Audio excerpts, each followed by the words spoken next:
The sound of a crying baby pierced the quiet afternoon at Maria's kitchen.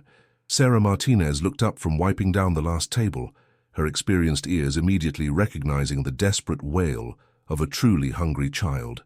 Through the rain-streaked windows of her small East Austin restaurant, she watched as a man in an expensive suit hurried toward the entrance. A squirming toddler clutched awkwardly against his chest. Sarah had been on her feet since 5 o'clock that morning, and her lower back ached with the familiar pain of 14 years spent standing in kitchens. The lunch rush had ended an hour ago, and she'd been looking forward to the brief window of quiet before the dinner preparations began. At 32, with dark circles under her eyes and calluses on her hands that no amount of lotion could soften, Sarah carried the physical markers of a life dedicated to feeding others while often neglecting herself. The bell above the door jingled as the man entered, bringing with him the scent of rain and expensive cologne.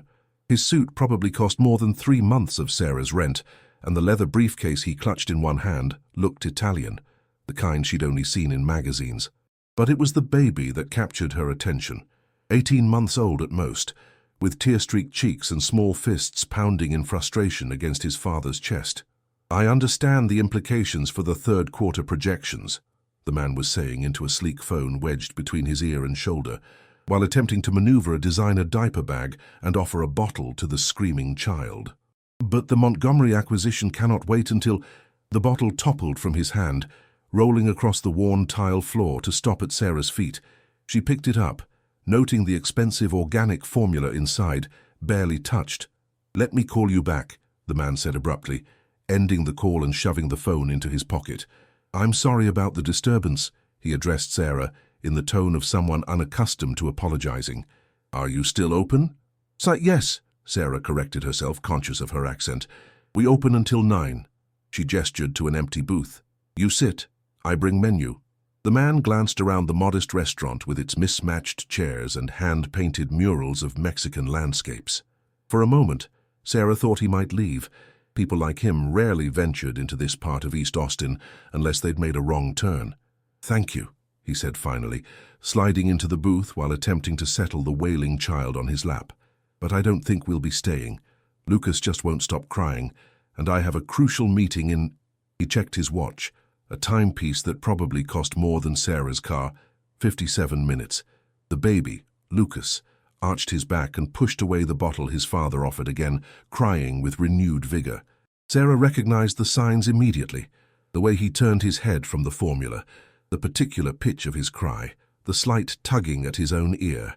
"He no want that," she said simply. The man looked up, noticing her properly for the first time. "Excuse me?" "The milk," Sarah clarified, gesturing to the bottle. "He no want it. Maybe sick of stomach? Or teeth coming?" She mimicked a chewing motion. "Formula too sweet sometimes. Make tummy hurt." A flash of irritation crossed the man's face. "The formula costs $48 a can. It's the best on the market." Sarah shrugged. "Best for who? For baby? Or for feeling good about buying expensive things?" She regretted the words as soon as they left her mouth.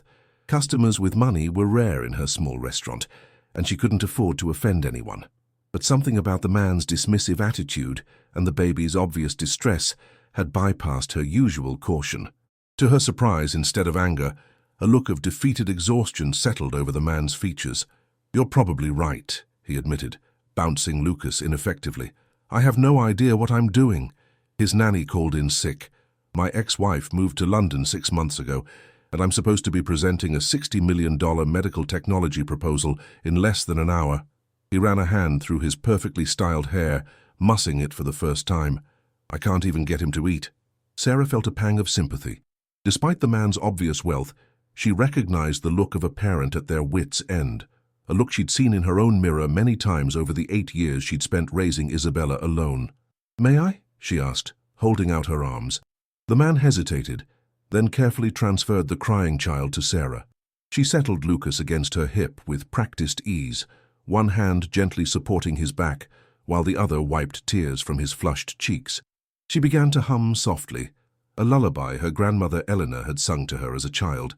"Mi pequeño pajarito," she murmured. "Tienes hambre, verdad?"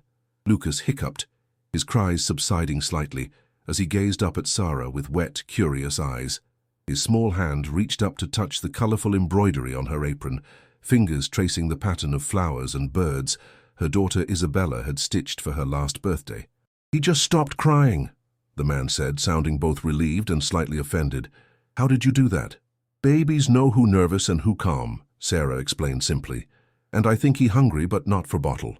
He old enough for real food, see? The pediatrician said we could start solids, but he just spits out everything the nanny tries to feed him." The man extended his hand. "I'm David, by the way. David Chen." "Sarah Martinez," she replied, shifting Lucas to shake David's hand. "Your son, he looks maybe like teeth coming in. Bottle hurt his gums, maybe. You try soft food?" "The nanny's been trying those organic puree pouches, but—" "Ah," Sarah interrupted with a knowing smile. "Those taste like nothing. No wonder he no want them."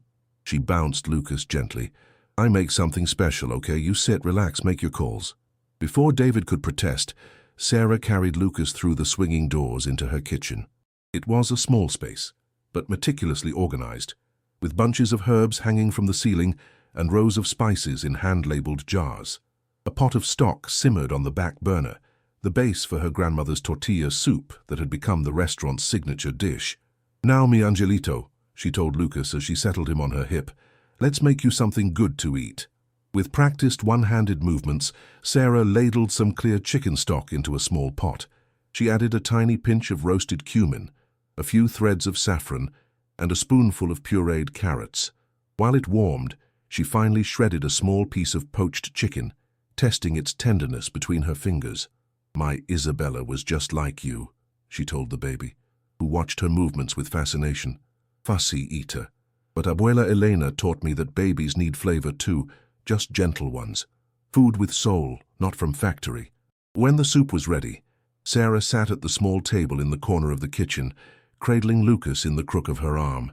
She tested the temperature of the soup on her wrist, then offered a small spoonful to the baby. Lucas hesitated, then opened his mouth like a little bird. As the flavor touched his tongue, his eyes widened. He swallowed eagerly, immediately opening his mouth for more. "See?" Sarah smiled. "You just needed real food, made with love." Spoonful by spoonful, Lucas consumed the entire bowl of soup, occasionally reaching up to pat Sarah's cheek with his small hand, as if thanking her. For 15 minutes, the kitchen was quiet except for the contented sounds of the child eating and the gentle murmur of Sarah's encouragement. When she returned to the dining room carrying a now peaceful Lucas, she found David pacing by the window, phone pressed to his ear. "Reschedule it," he was saying firmly. "All of it. Tell them something's come up with my son." He looked up as Sarah approached, his expression changing to one of amazement at the sight of Lucas resting contentedly against her shoulder. "I'll call you back tomorrow with new dates." He ended the call and stared at his son, who was now playing contentedly with the embroidered flowers on Sarah's apron. "He ate?" David asked incredulously. Sarah nodded. "All of it. He was very hungry." "What did you give him?" "Just simple soup. Chicken, little vegetables, good broth." She gently transferred Lucas back to his father. "Babies need real food, not just sweet milk all day." David settled his son against his chest, and to his obvious surprise, Lucas snuggled close, resting his head against his father's neck without protest. It was clear this peaceful contact between them was rare. "He's never this calm with me," David whispered, as if afraid to break the spell. "Never." "Because you always rushing, always tense," Sarah observed, then caught herself. "Sorry, not my business." But David shook his head. "No, you're right.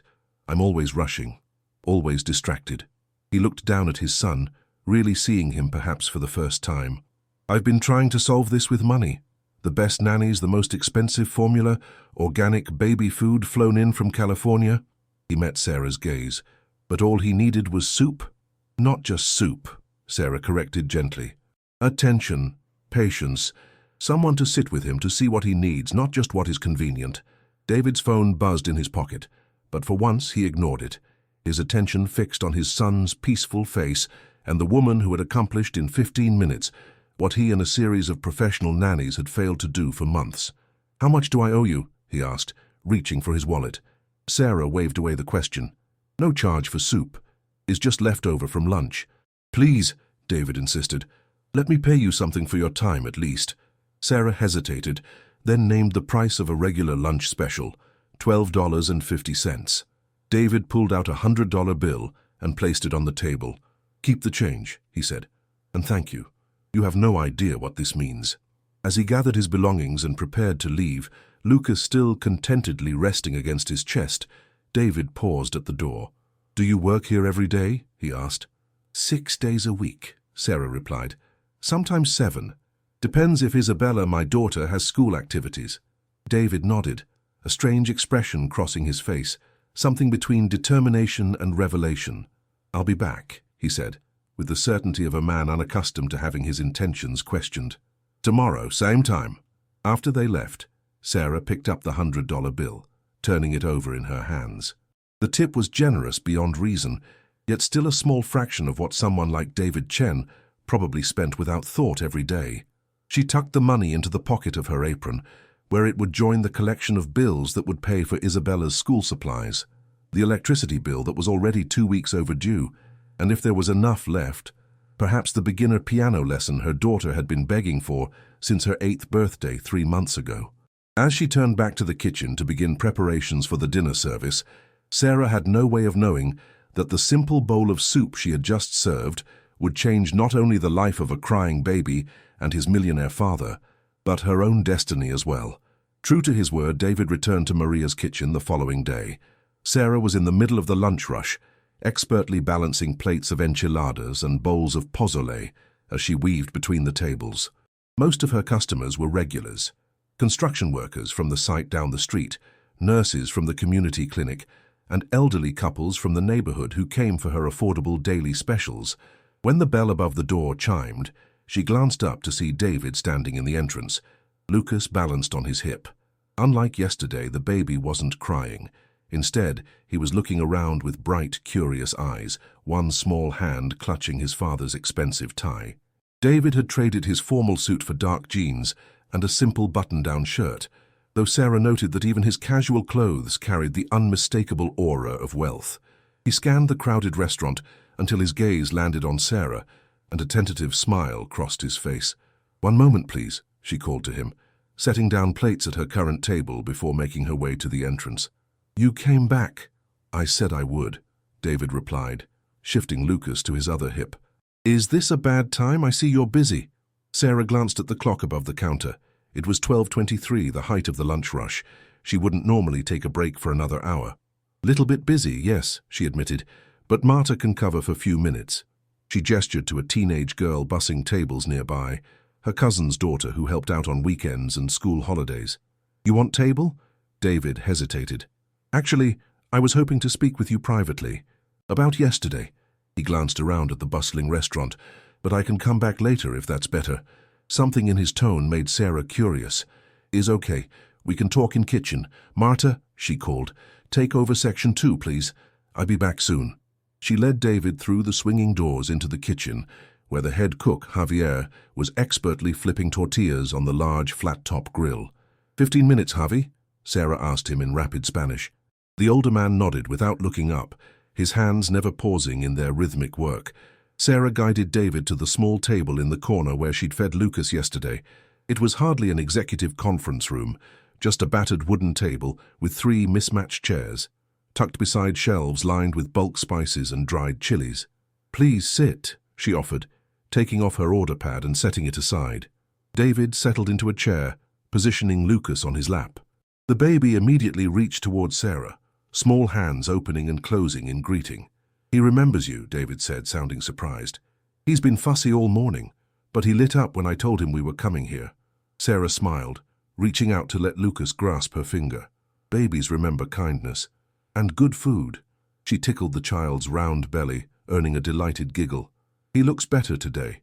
More happy. That's actually why I came back." David straightened in his chair, adopting the posture of a man accustomed to business negotiations. "After we left yesterday, I tried to recreate your soup at home. I went to a high-end grocery store, bought organic chicken stock, the finest vegetables, even called a personal chef service for advice." Sarah raised an eyebrow, waiting for him to continue. "It was a disaster," he admitted with a self-deprecating smile. "Lucas took one taste and spit it out. Then he cried for an hour, pointing at the bowl like I'd personally betrayed him." Despite herself, Sarah laughed. "What you put in it?" Everything I thought should go in chicken soup. Carrots, celery, chicken, some herbs. He shrugged helplessly.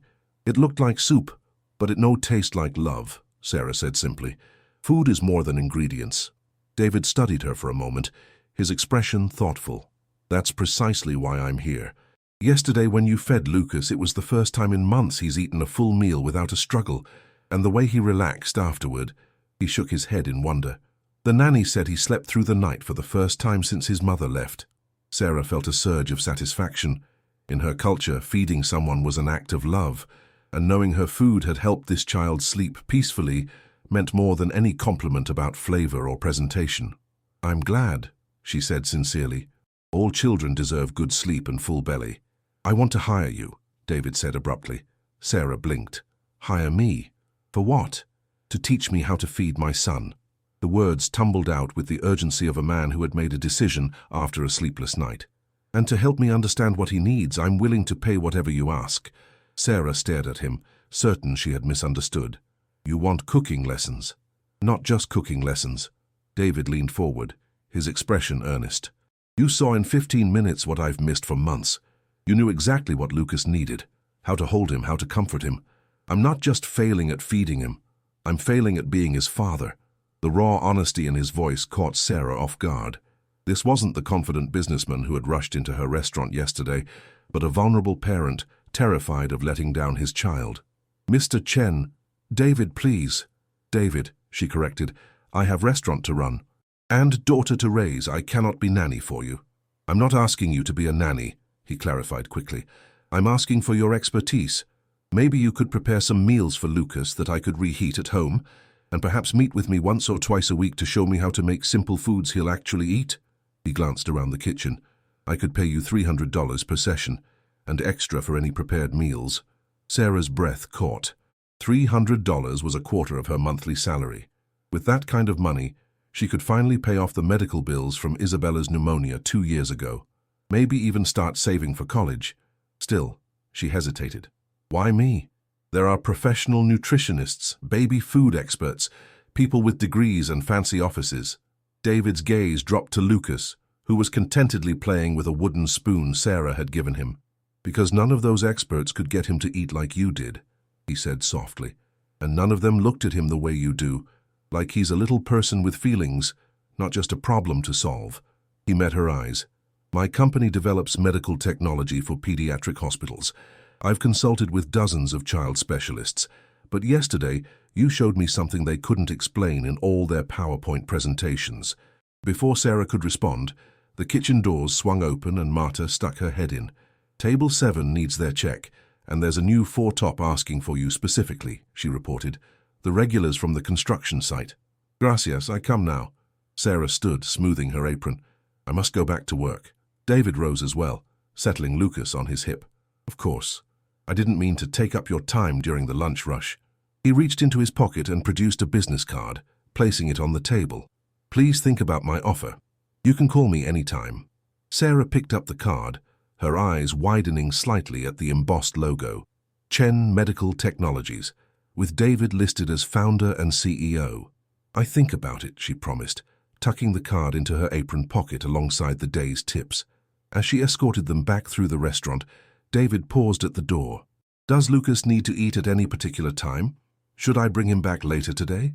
The question revealed both his complete inexperience as a parent and his genuine desire to do better. Sarah felt a surge of compassion for this wealthy man who seemed to have everything except the knowledge of when to feed his own child. Babies should eat every 3 to 4 hours, she explained gently. Little meals, not too much at once. Come back at 5:30 if you want, before dinner rush. She smiled at Lucas, who was watching her with bright eyes. I make something special for him. 5:30, David confirmed, the relief evident on his face. We'll be here. After they left, Sarah returned to the controlled chaos of the lunch service, moving between tables with practiced efficiency. But her mind kept returning to David's offer. $300 per session, the possibility of extra income from prepared meals. It was a lifeline she hadn't expected, one that could transform her precarious financial situation. Yet something about it troubled her. She had spent 14 years working in kitchens, developing skills that wealthy people like David Chen took for granted or outsourced to staff. The idea that her knowledge was suddenly valuable enough to command such a price seemed almost unreal. By 5:15 that afternoon, Sarah had prepared a small container of gentle chicken and rice porridge, seasoned with a hint of cinnamon and a drop of honey, a recipe her grandmother had made when Sarah was sick as a child. She had also assembled a simple puree of roasted sweet potatoes with a touch of nutmeg, stored in a second container. Both meals would be perfect for Lucas's sensitive palate and developing teeth. The bell above the door chimed precisely at 5:30. David entered, this time carrying Lucas in a structured baby carrier strapped to his chest, a new purchase, judging by the way he adjusted the straps with unfamiliar movements. "Right on time," Sarah greeted them, leading them to a quiet table in the corner. The restaurant was in the lull between lunch and dinner, with only a few customers lingering over late afternoon coffees. "I did some reading last night," David explained, carefully lowering himself into a chair without disturbing Lucas, who was drowsing against his chest. "The article said consistent meal times are important for establishing routine." Sarah nodded approvingly. "It's true. Babies need to know what comes next. Makes them feel safe." She set the containers on the table, along with a small baby spoon and a soft cloth for inevitable spills. "I make 2 options," she explained, opening the containers. "Chicken rice porridge, very gentle for tummy and good for growing. Sweet potato, good for teeth coming in. Cool on gums but still tasty." David studied the simple foods with the intensity he might normally reserve for complex financial reports. "They look ordinary," he observed, sounding surprised. "Best food for babies is simple food," Sarah replied. "No need for fancy ingredients or complicated recipes, just good, clean flavors and lots of love." She demonstrated how to test the temperature on the inside of his wrist, how to position the spoon to make it easier for Lucas to accept the food, and how to read the baby's cues for when he'd had enough. Lucas woke as they began, initially fussy until he tasted the porridge. His eyes widened in recognition of flavors that somehow spoke to something deeper than his conscious mind, the universal language of food prepared with care. He ate eagerly, occasionally patting David's hand as if encouraging his father's newly discovered skill. "He's actually eating for me," David whispered, awe in his voice. "Look at that." Sarah watched them together, noting how David's normally tense posture had softened, how his focus had narrowed to include nothing but his son's reactions to each spoonful. In this moment, million-dollar deals and corporate acquisitions didn't exist, only a father learning the profound intimacy of nourishing his child. "You're doing good," she encouraged. "See how he looks at you now? He trusts you." When Lucas had eaten his fill, David carefully wiped his son's face and hands, then looked up at Sarah with an expression of quiet determination. "Have you thought about my offer?" Sarah nodded slowly. "I think maybe we try. 2 times a week, I show you how to make simple foods, and I can prepare some meals for when you two busy." She named a price that felt bold but fair for her expertise, holding her breath as she waited for his response. David didn't even blink at the figure. "That's more than reasonable. When can we start?" "Sunday afternoon is my day off," Sarah replied. "You can come to restaurant after we close at 3. Kitchen will be quiet then. Good place to learn." "Sunday at 3, David agreed, sealing their arrangement with the certainty of a handshake. As he gathered his things to leave, baby Lucas now contentedly playing with his father's watch, David hesitated. "I should tell you, I'm not just doing this for Lucas." Sarah tilted her head questioningly. "My company is developing a nutritional program for children in long-term hospital care," he explained. "We've been working with dietitians and food scientists, but the results have been clinical. Technically correct, but missing something essential." He glanced down at Lucas. "Yesterday, when I saw how you transformed my son with one simple meal, I realized we've been approaching the entire project wrong." "Hospital food is always terrible," Sarah observed with a small smile. "Even adults hate it." "Exactly. And for sick children, good nutrition is even more crucial." David's expression grew animated, passion for his work evident in his voice. "What if we could create therapeutic meals that children actually want to eat? Food that comforts them while helping them heal." The idea resonated with Sarah in unexpected ways. 2 years ago, when Isabella had been hospitalized with pneumonia, Sarah had smuggled in homemade broths and gentle stews, watching in satisfaction as her daughter regained strength with each spoonful, while children around her picked listlessly at institutional trays. "Is good idea," she said simply. "Sick children need real food most of all." "Would you consider consulting on the project?" David asked. "In addition to helping with Lucas, I mean. Your perspective would be invaluable." Sarah blinked, momentarily speechless. In 14 years of cooking, no one had ever asked for her professional opinion on anything beyond the day's specials. "I think about it," she managed finally. David nodded, accepting her caution. "Fair enough. We'll start with Lucas's meals and see where it leads." He shifted the now sleepy baby in his arms. "Thank you, Sarah, for everything." After they left, Sarah stood for a long moment in the quiet restaurant, David's business card still in her apron pocket. The simple chicken porridge and sweet potato puree she'd prepared had potentially opened a door she'd never imagined could exist for someone like her, a single mother with no formal education, whose expertise came from years of practical experience rather than prestigious degrees. At 8:30 that evening, as Sarah walked the 6 blocks from the bus stop to her small apartment, her mind was still processing the day's unexpected developments. The streetlights cast long shadows as she hurried past shuttered storefronts and chain-link fences, her feet aching after another 12-hour day. When she unlocked the door to the one-bedroom apartment she shared with Isabella, she found her daughter at the kitchen table, textbooks spread around her as she worked on homework. At 8 years old, Isabella was already showing a scholarly seriousness that both delighted and worried Sarah. Too often she found her daughter taking on adult responsibilities while she worked double shifts. "Mama," Isabella looked up with a smile that transformed her serious face. "I made sandwiches for dinner. There's one in the refrigerator for you." Sarah crossed the small living space to kiss the top of her daughter's head, inhaling the scent of the drugstore shampoo that had replaced the baby products Isabella had outgrown too quickly. "Gracias, mi vida," she said softly. "How was school today?"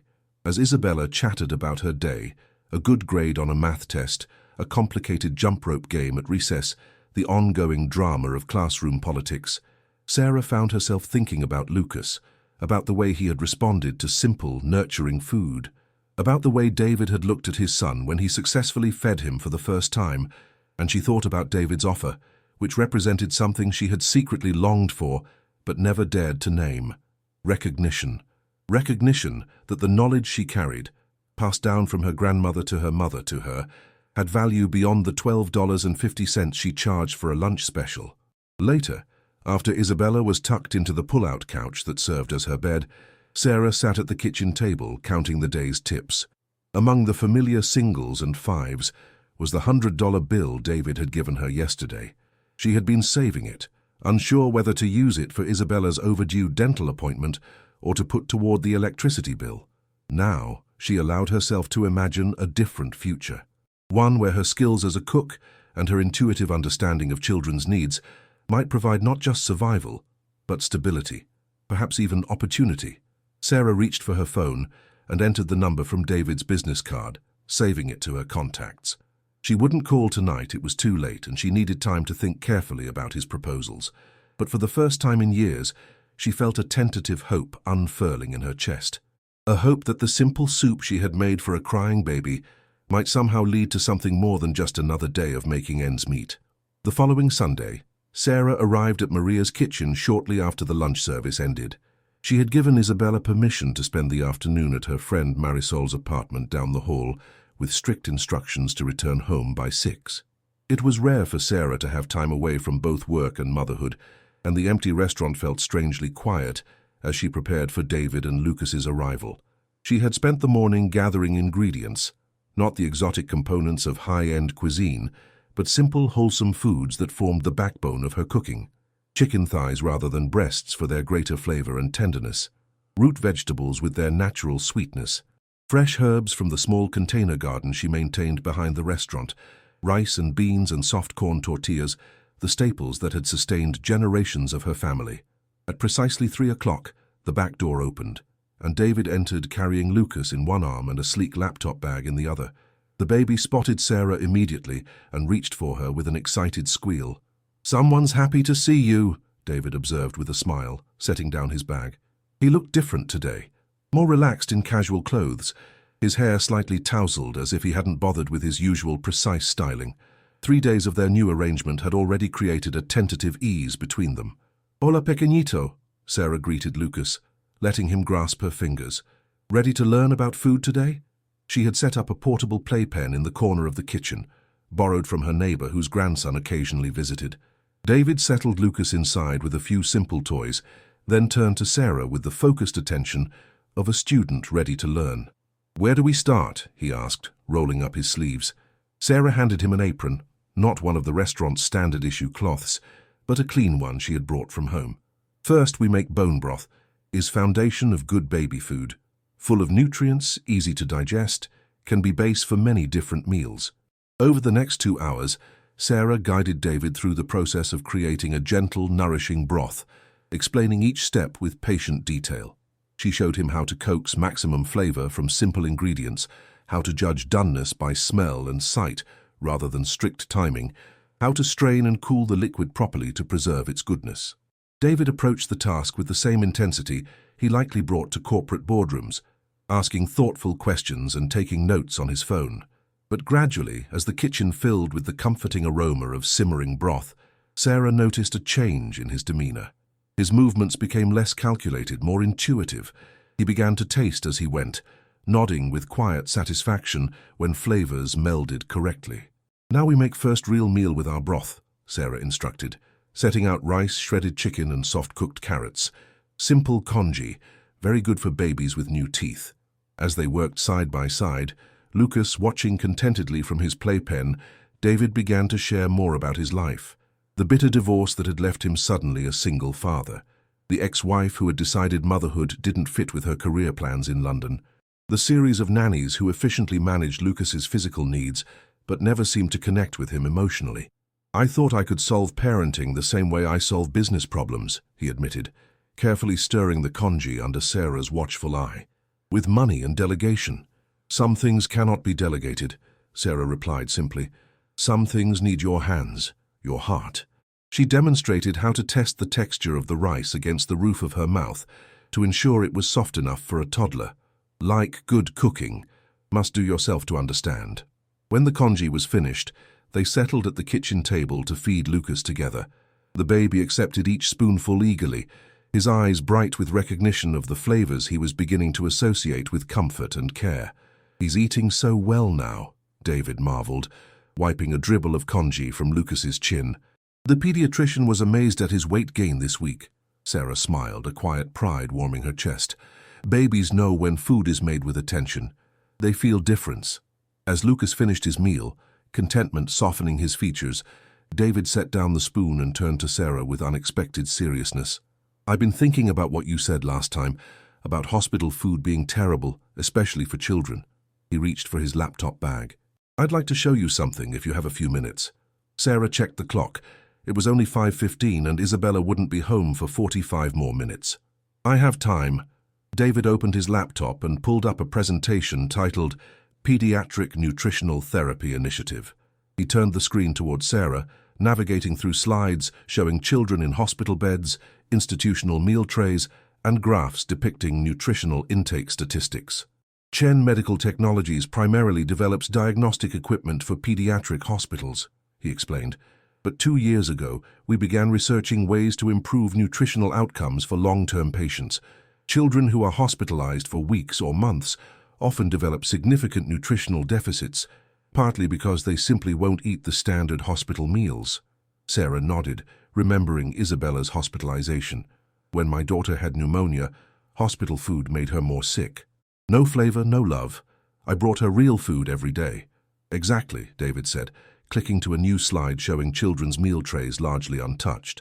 "Our research shows that children in extended care often consume less than 60% of their recommended caloric intake. It creates a cycle that prolongs hospitalization. They're too sick to eat well, and not eating well makes them stay sick longer." He paused, studying Sarah's face. "What you did for Lucas, transforming simple ingredients into something he actually wants to eat, it's exactly what these children need."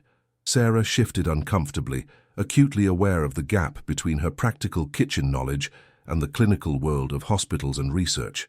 "I just cook how my grandmother taught me," she said modestly. "Nothing special."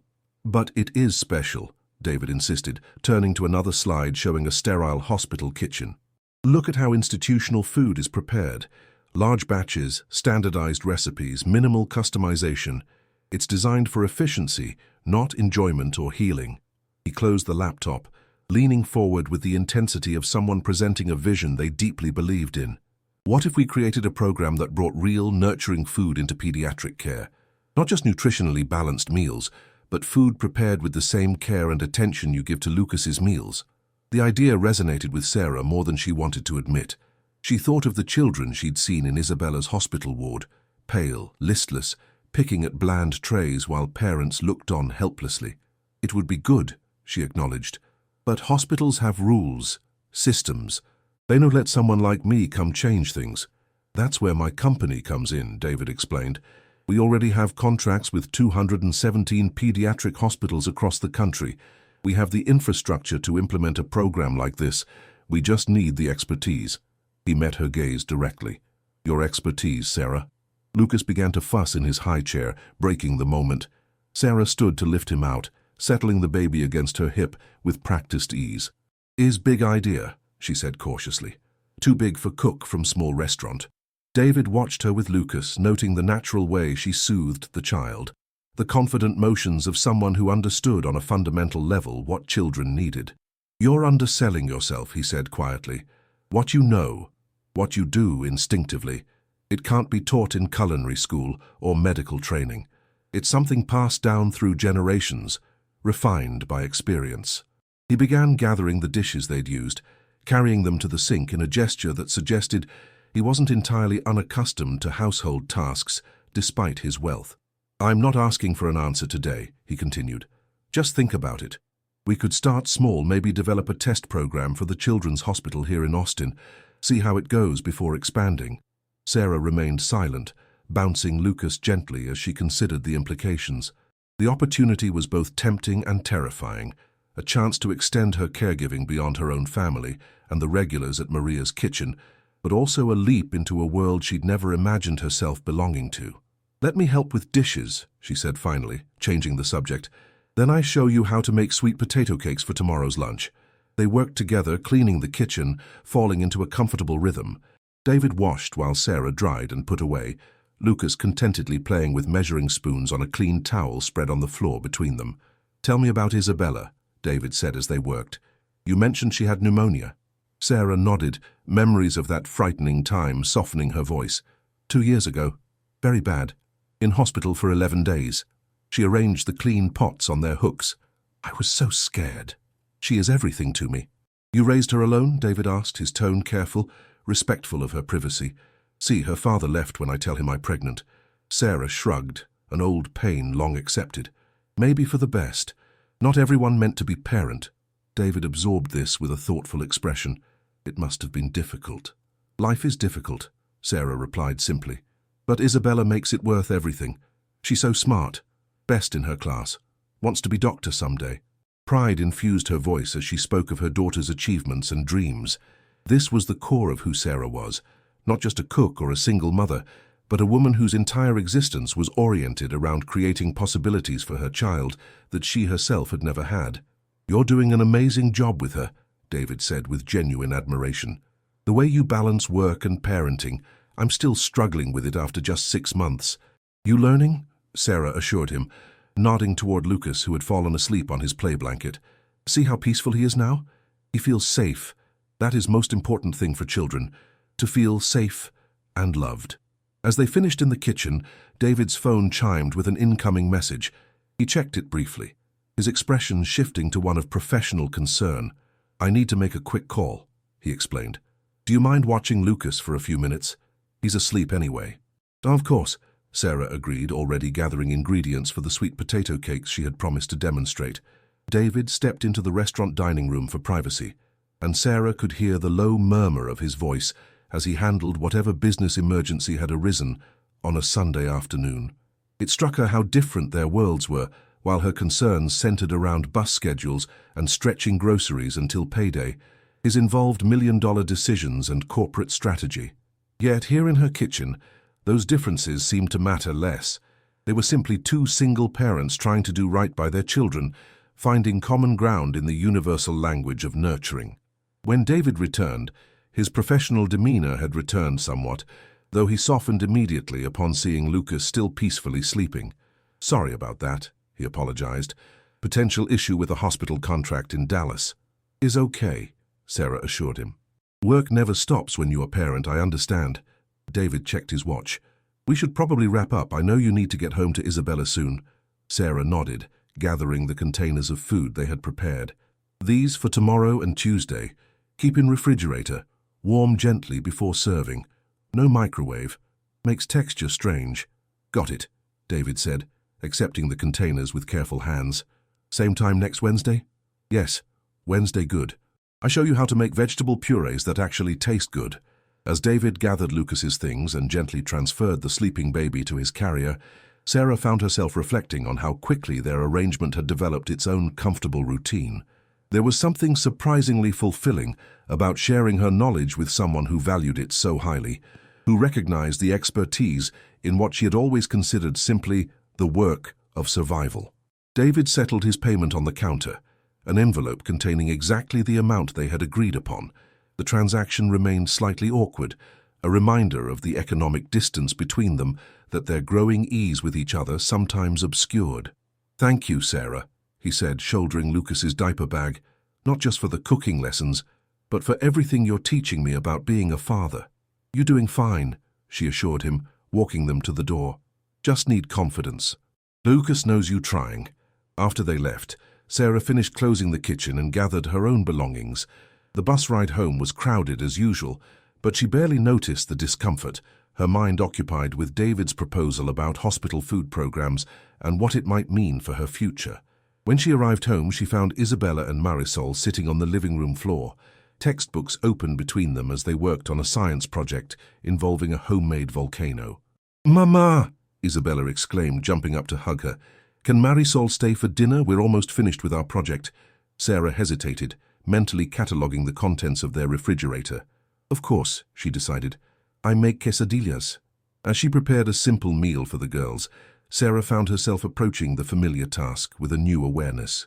Noticing the small decisions she made automatically, the techniques she employed without thinking. Things that had always been just cooking suddenly appeared in a different light after explaining them to David.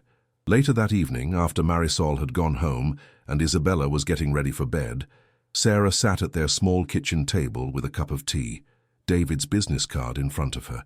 She had been turning his proposal over in her mind, examining it from every angle. "Mama?" Isabella appeared in the doorway of their shared bedroom, hair damp from her shower, already in pajamas. "Are you okay? You look worried." Sarah smiled, making room for her daughter to join her at the table. "Not worried, mi vida. Just thinking about some changes. Possibilities." Isabella sat down, instantly alert. At 8 years old, she already possessed a precocious understanding of adult concerns, particularly those involving finances. "Good changes or bad changes?" she asked cautiously. "Good ones, I think." Sarah hesitated, then decided to share a simplified version with her daughter. "A man with a little boy has asked for my help with a special project about making better food for children in hospitals." Isabella's eyes widened. "Like when I was sick, and you brought me your special soup even though the nurses said not to?" Sarah nodded, smiling at the memory. Despite the hospital's policies, she had smuggled in containers of her gentle chicken soup, watching with relief as Isabella regained strength with each spoonful. Exactly like that. "This man thinks maybe other sick children would get better, faster with real food instead of hospital food." "You should do it," Isabella declared, with the immediate certainty of childhood. "Your food made me feel better when the medicine didn't." Sarah reached across the table to smooth a damp strand of hair from her daughter's forehead. "It would be very different from working at the restaurant, maybe a little scary." "But you always tell me to try new things even when they're scary," Isabella pointed out with impeccable 8-year-old logic. "Like when I was afraid to give my presentation at school, and you said being brave means doing things even when they feel too big for us." Sarah laughed softly. Her own words of wisdom returned to her at the perfect moment. "You're right, mi vida. Being brave means trying even when we're not sure." Later, after Isabella was asleep, Sarah took out her phone and composed a text message to David. "I will help with hospital food project. Not sure what I can offer, but willing to try. for children like my Isabella. She hesitated only briefly before pressing send, then set her phone aside and began preparing her daughter's lunch for the next day. Whatever came of David's proposal, she would approach it the same way she approached everything in life, one careful step at a time, with attention, patience, and love. The following Wednesday afternoon, Sarah was chopping vegetables for the dinner service when Javier called from the front of the restaurant. "Sarah, your fancy friend is here early?" She wiped her hands on her apron and hurried to the dining area, surprised to find David without Lucas, a large portfolio case under his arm and an expression of barely contained excitement on his face. "I'm sorry to come before our scheduled time," he apologized, "but I couldn't wait to show you this." He gestured to a quiet table in the corner, away from the few early afternoon customers. Sarah followed, curiosity overcoming her initial concern about the interruption to her prep work. "Where is Lucas?" she asked as they sat down. "With a new nanny, Mrs. Gonzalez. She's wonderful with him, actually speaks to him in Spanish sometimes. Your influence," he added with a smile. "But that's not why I'm here." He opened the portfolio case and spread several documents across the table. Sarah recognized hospital letterheads, professional design mock-ups, and what appeared to be architectural renderings. "After you texted on Sunday, I couldn't stop thinking about the potential of this project," David explained, his usual corporate reserve giving way to genuine enthusiasm. "I spent the past 2 days in meetings with our research team and executives from Central Texas Children's Hospital." He pointed to a document bearing the hospital's logo. "They've agreed to pilot a therapeutic nutrition program based on your approach to children's food. We'll start with the oncology and long-term care wards, 35 children total." Sarah stared at the documents, the reality of what was happening slowly sinking in. "So fast," she murmured. "How you arrange all this in just 3 days?" David's expression turned slightly sheepish. "I may have already been laying the groundwork before you agreed. The hospital administrators have been frustrated with their current nutritional outcomes, and when I mentioned a new approach focusing on culturally resonant, home-style therapeutic meals," he shrugged. "They were immediately interested." He slid another document toward her, a simple but elegant logo featuring a spoon and the words, "Abuela's Kitchen, healing food for growing bodies." "It's just a concept for now," he hastened to add, noting her startled expression. "We would consult you on every aspect of branding, of course." Sarah touched the logo gently, emotion threatening to overwhelm her professional composure. "Abuela's Kitchen," she repeated softly. "Like my grandmother." "Exactly," David confirmed. "That's the whole point. Connecting children to the healing traditions of home-cooked meals, even in a clinical setting." He continued explaining the proposal, outlining how Sarah would develop a core menu of therapeutic recipes, train hospital kitchen staff in proper preparation techniques, and consult on implementation. The pilot program would run for 6 months with careful tracking of nutritional outcomes, patient satisfaction, and medical recovery metrics.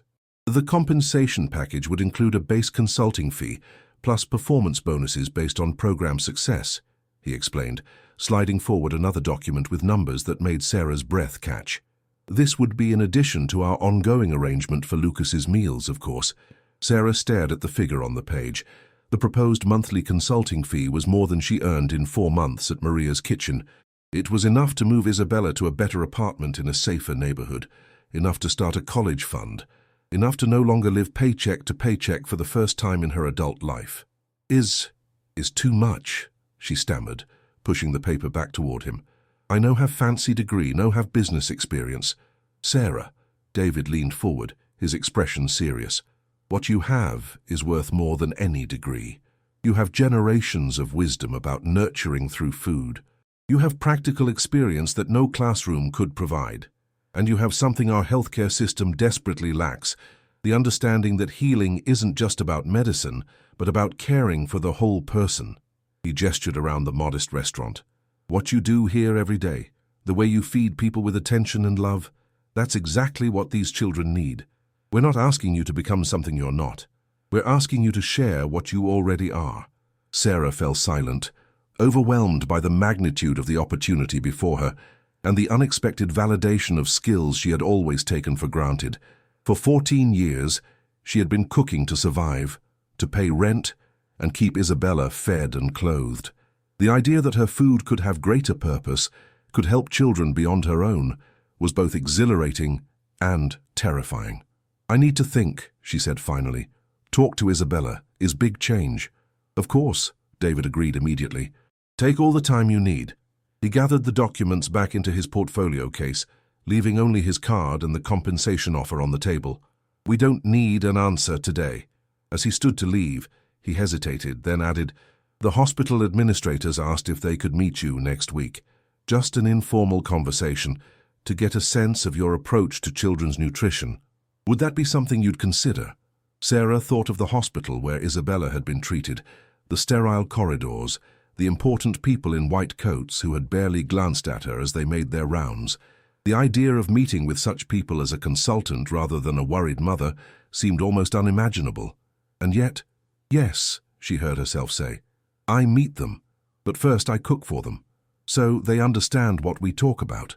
David's face broke into a genuine smile. "That's perfect, I'll arrange it." He checked his watch. "I should go. I promised Mrs. Gonzalez I'd be back by 4 to help with Lucas's bath time." As he turned to leave, Sarah called after him. "David." He paused at the door. "Thank you," she said simply, "for seeing value in what I do." His expression softened with unexpected emotion. "Thank you for showing me what really matters, in more ways than one." After he left, Sarah returned to the kitchen, her hands automatically resuming their work with the vegetables, while her mind processed the encounter. The familiar motions of chopping, slicing, and measuring grounded her as she contemplated the unexpected turn her life had taken. 3 weeks ago, she had been a cook in a small restaurant, stretching every dollar to provide for her daughter. Today she was being offered a chance to transform her knowledge of food and nurturing into something that could help countless children, all because she had fed a crying baby a simple bowl of soup. As she prepared for the evening service, Sarah found herself thinking of her grandmother, Elena, who had taught her that food was medicine for both body and soul, who had shown her how to coax flavor from the humblest ingredients, who had insisted that every meal, no matter how simple, deserved to be prepared with attention and care. "Es un regalo," her grandmother would say, as she stirred her famous tortilla soup, "a gift from your hands to their hearts." Sarah had always understood this on an intuitive level. Now perhaps she would have the opportunity to share that gift beyond the walls of Maria's kitchen, to bring healing and comfort to children who needed it most. The thought filled her with a quiet determination that settled alongside the uncertainty. Whatever came next, she would approach it the same way her grandmother had taught her to approach a new recipe, with respect for tradition, openness to possibility, and above all, love for those she was feeding. The conference room at Central Texas Children's Hospital gleamed with polished wood and state-of-the-art technology. Floor-to-ceiling windows offered views of the Austin skyline, while original artwork adorned walls painted in soothing blues and greens. It was a space designed to impress potential donors and corporate partners, a far cry from the cramped utilitarian kitchen of Maria's restaurant. Sarah stood at one end of the long table, arranging small bowls of food with careful precision. Her hands moved with professional confidence, but her heart raced beneath the new blouse Isabella had helped her select for this important day. It was the first time in 14 years that Sarah had purchased clothing that wasn't from a discount store or second-hand shop, and the crisp fabric felt foreign against her skin. Behind her, David was engaged in quiet conversation with the hospital administrators, who would be evaluating her proposal. Dr. Catherine Wells, the chief of pediatric medicine, James Harrington, the hospital's nutrition director, and Monica Diaz, the head of patient services. They wore expressions of polite interest, tinged with skepticism, the look of professionals humoring what they likely viewed as a well-meaning but impractical idea. Sarah caught fragments of their conversation as she arranged her presentation. Completely unorthodox approach. Nutritional standards must be maintained. Liability concerns with non-standardized meals. She took a deep breath, focusing on the task at hand rather than her growing nervousness. Over the past week, she had prepared a sampling of what she called comfort-healing foods, dishes specifically designed to appeal to children while addressing different medical needs. Each recipe had been carefully documented, its nutritional profile analyzed by David's research team to ensure it met clinical requirements. "I believe we're ready to begin," David announced, guiding the administrators to their seats. "Dr. Wells, Mr. Harrington, Ms. Diaz, allow me to formally introduce Sarah Martinez, the culinary expert I've been telling you about." Sarah straightened, meeting their evaluating gazes with a dignity born from years of hard work. "Thank you for meeting today," she said, her accent more pronounced under stress, but her voice steady. "Before we talk, I would like you to taste." She gestured to the array of small bowls before them. Children in hospital have different needs. Some cannot eat solid food. Some have no appetite from medicine. Some have mouths too sore to eat spicy or acidic food. She pointed to each dish in turn. "So I bring different solutions for different problems." Dr. Wells raised an eyebrow, but reached for the tasting spoon Sarah had provided. The others followed suit, sampling each offering with the careful consideration of professionals evaluating a proposal rather than people enjoying a meal. "This first soup," Sarah explained as they tasted, "is for children after chemotherapy. Very gentle on stomach but still has flavor. The ginger helps with nausea, the bone broth brings protein and minerals, and rice gives easy carbohydrates." Mr. Harrington, the nutrition director, paused with his spoon halfway to his mouth. "The flavor profile is unexpected. I detect cumin, perhaps." "Just little bit," Sarah confirmed. "Not enough to be spicy, but enough to wake up taste buds damaged by medicine." They moved through the tasting methodically. A cool cucumber yogurt soup for children with mouth sores, a protein-rich quinoa porridge for building strength after surgery, a gently seasoned chicken and vegetable puree that could be adjusted in texture for different swallowing capabilities. As the administrators tasted each offering, Sarah explained the thinking behind every ingredient choice, every preparation technique. She spoke not in the language of clinical nutrition, but in the practical terms of a mother and cook who understood how food could comfort, heal, and nurture. "The problem with hospital food," she said as they finished the tasting, "is not nutrition.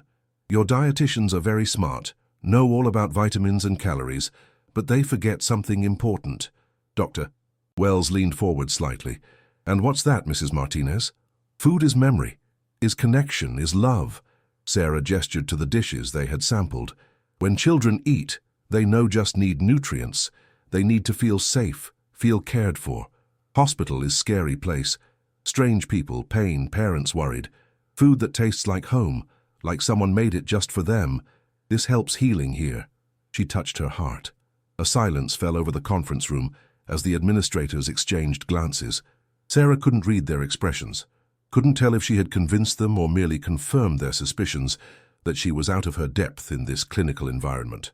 Finally, Monica Diaz, the head of patient services, spoke. "The flavor profiles are certainly more developed than our current offerings, but how would this work practically? Our kitchen staff prepares hundreds of meals daily, according to standardized protocols." "That is what I would help with," Sarah explained. "Train kitchen staff to understand basic principles. Create recipes that can be prepared in larger batches, but still taste homemade. Teach techniques that don't take more time, but make big difference in flavor and comfort." Mr. Harrington frowned slightly. "Our kitchen operates on extremely tight schedules and budgets. Any disruption to the established workflow could have significant consequences." "May I ask a question?"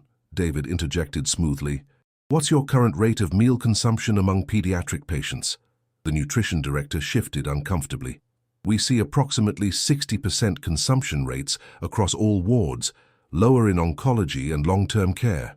"And how much food is discarded daily?" David pressed. "About 30% of prepared meals are returned untouched," Mr. Harrington admitted reluctantly.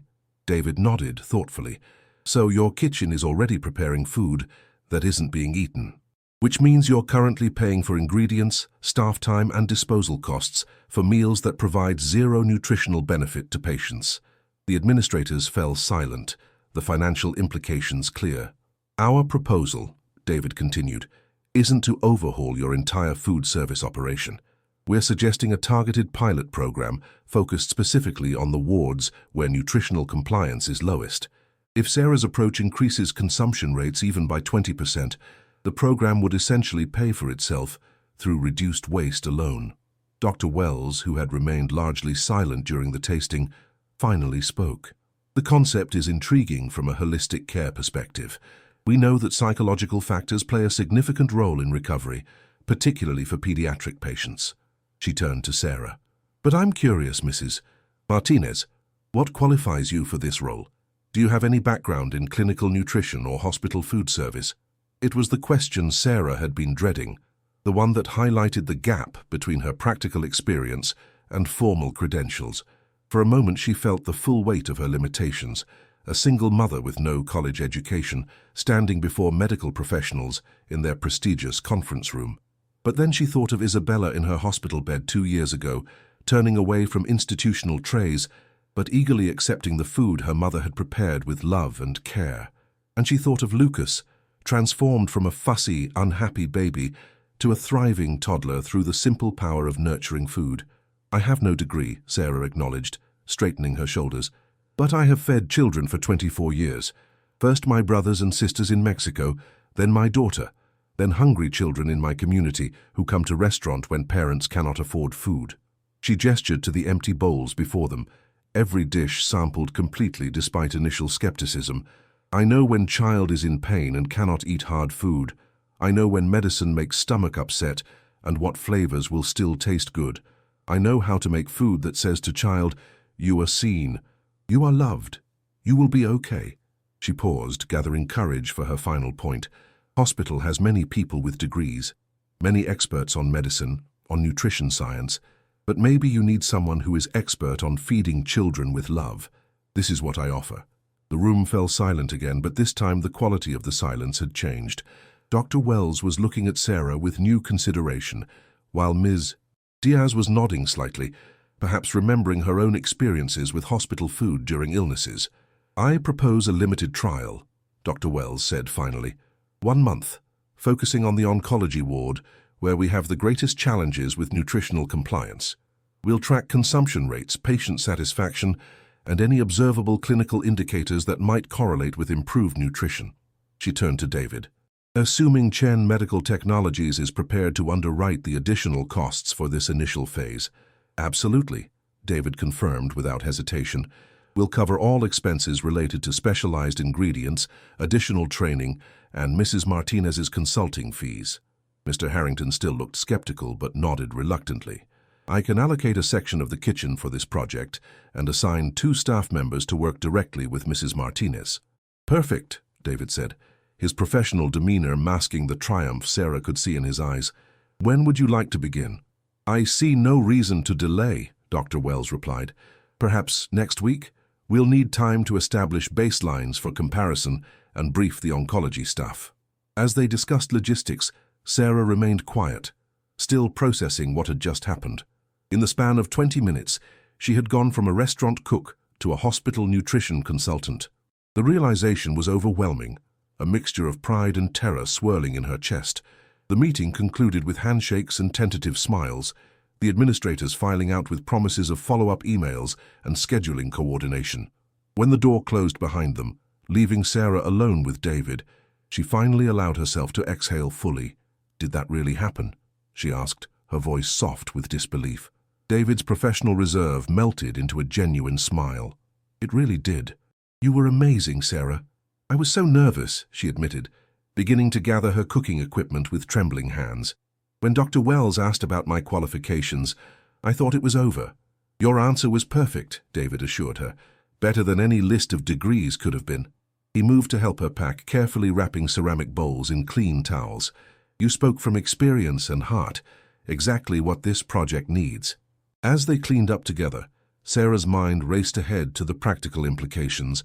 "I need to talk to Javier and Maria about changing my schedule at restaurant and arrange for Isabella after school if I'm working here some days."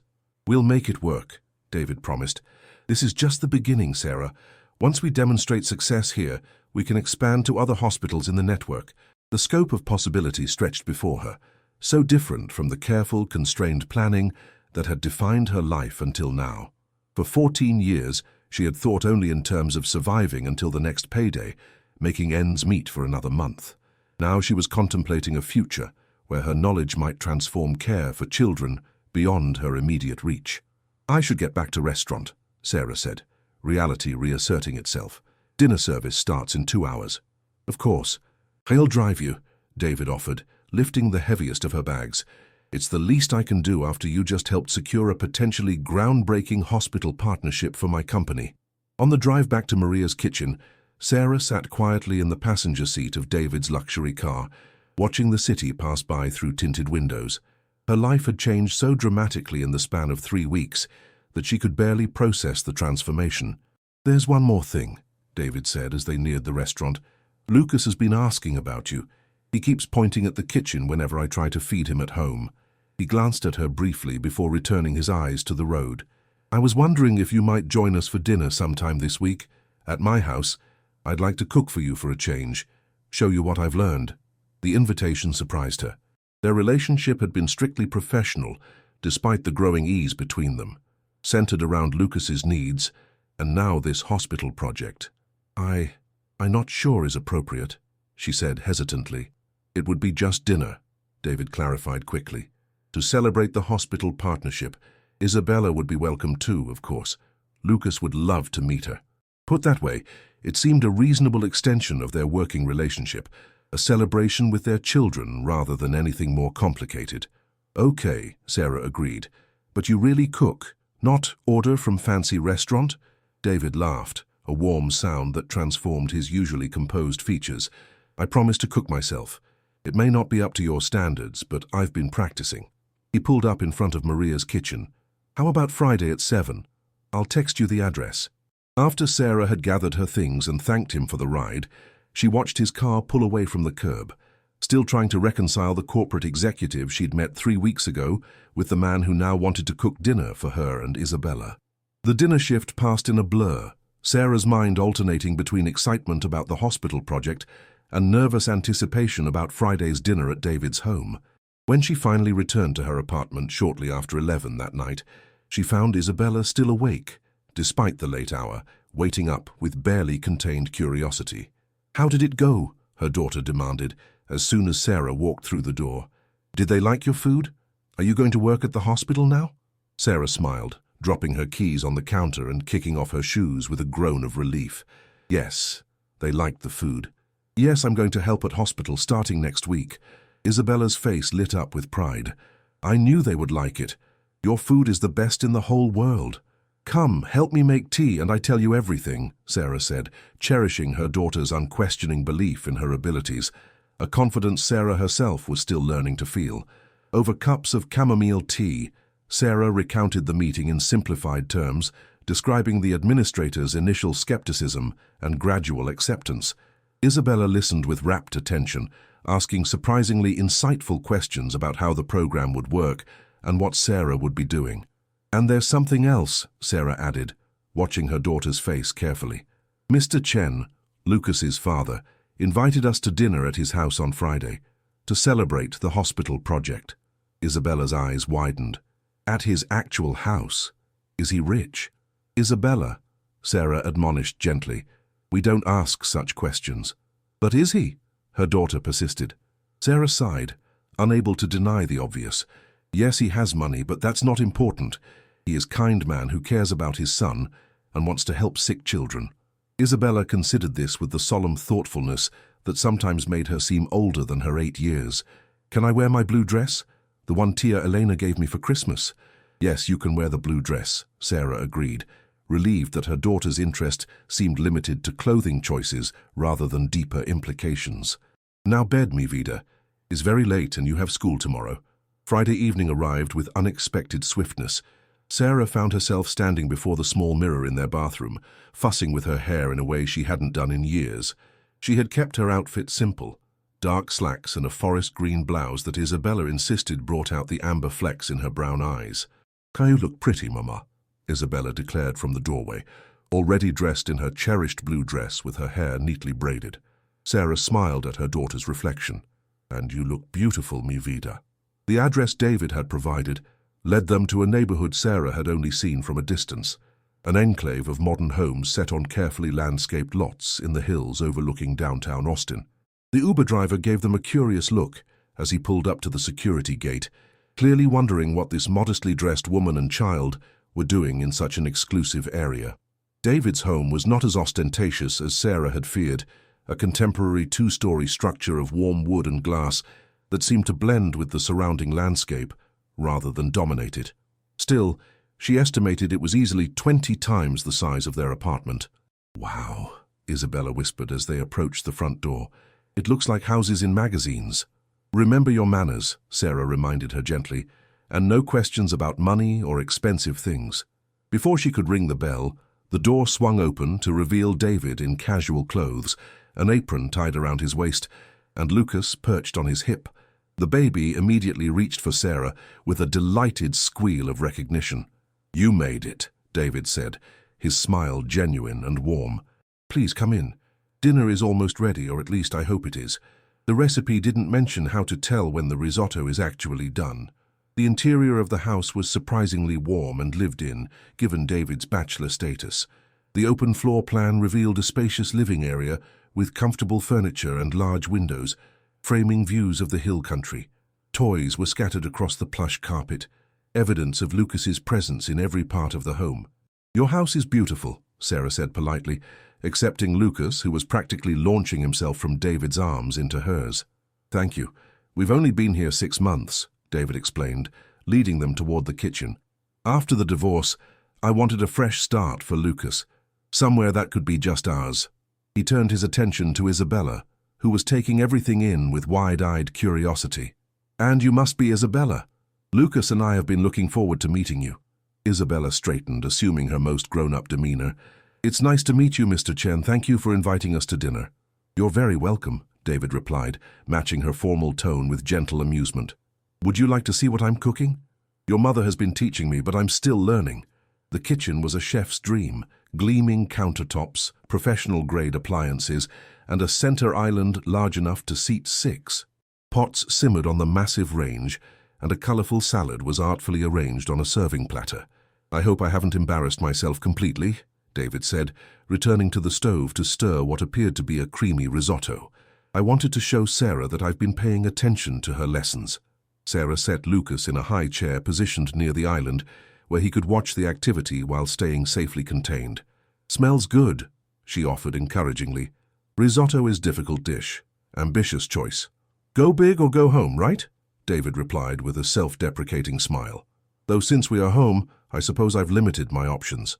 The small joke broke the initial tension, and soon they fell into an easy rhythm. David finishing the meal while Sarah offered subtle suggestions, Isabella setting the table according to David's directions, and Lucas contentedly watching it all from his high chair. When they finally sat down to eat, David's risotto accompanied by roasted vegetables and a simple green salad, Sarah was genuinely impressed by his effort. The risotto was slightly overcooked and underseasoned, but the care with which it had been prepared was evident in every bite. "Is good," she said sincerely after her first taste. "You have good instincts." David's face lit up with unexpected pleasure at the simple compliment. "High praise from the master, though I know it's not perfect." "Perfect food not important," Sarah replied, helping Lucas with a small portion she'd mashed slightly for his still developing teeth. "Food made with attention and care, that's what matters." As they ate, the conversation flowed more easily than Sarah had expected. David asked Isabella about school and her interests, listening with genuine attention as she described her science projects and her dream of becoming a doctor. In turn, Isabella questioned him about Lucas, with the natural curiosity of a child who had often wished for siblings. "Does he talk yet? My cousin's baby started talking at 14 months. "Just a few words," David replied, smiling as Lucas babbled happily while accepting another spoonful from Sarah. "He can say dada and no," the second one quite emphatically.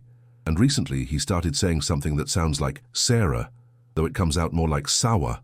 Sarah glanced up in surprise. "He says my name?" As if on cue, Lucas pointed at her with a pudgy finger.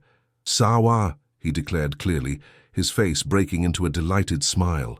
"Sawa!" A sudden, unexpected emotion tightened Sarah's throat.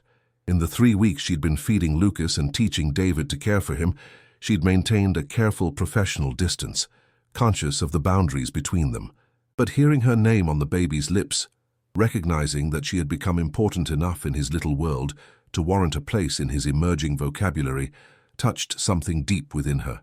"He's been doing that for days," David said softly, watching her reaction. "Whenever I make something from your recipes, he looks around and calls for you. I think he associates you with feeling safe and cared for." Sarah swallowed hard, focusing on helping Lucas with another bite to hide the sudden moisture in her eyes. "He's smart, baby," she said lightly. "Knows who gives good food."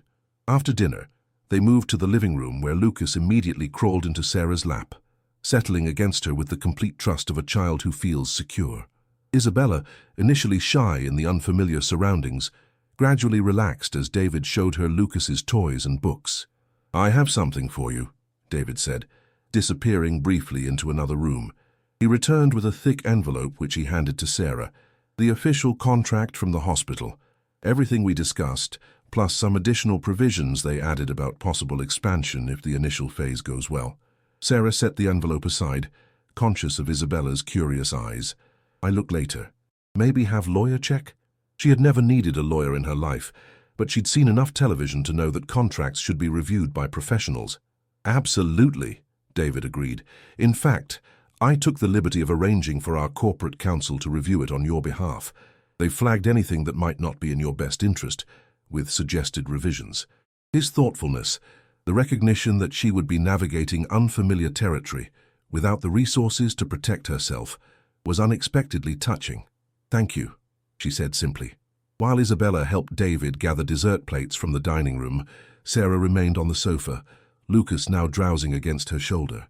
She inhaled the sweet baby scent of his hair, allowing herself a moment to appreciate how dramatically her life had changed since the rainy Tuesday when this child and his father had walked into her restaurant.